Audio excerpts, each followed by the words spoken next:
This is a CBS 4 News update.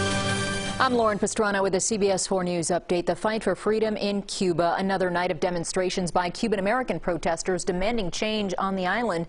Today, more protests and rallies are happening across South Florida. Thousands marched in Cuba over the weekend after the government cut the internet.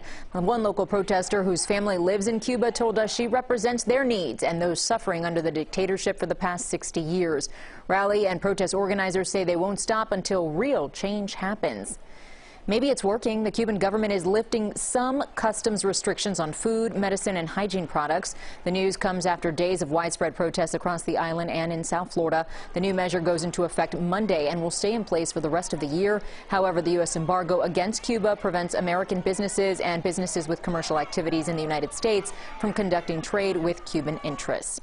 And today marks 3 weeks since the Champlain Towers South collapsed. 97 people are now confirmed dead. 240 people have been accounted for, while 8 are potentially unaccounted for. More than 22 million pounds of debris and concrete have now been removed from the site. A judge has approved the sale of the property where the building once stood, with proceeds going to the victims' families.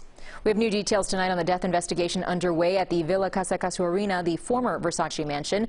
Today we've learned the names of the 2 men found dead inside a room. Authorities say 31-year-old Adam Rashap and 30-year-old Donald Gross were found with fatal gunshot wounds at one of the mansion's suites. Chopper 4 flew over the site where multiple police cars were blocking the area off. Homicide detectives have taken over the investigation.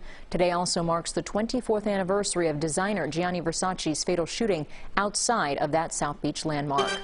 That's our news for now. You can always find us on CBSMiami.com. Tune into CBS 4 News at 5, 6, 7, and 11 for all of the day's important headlines.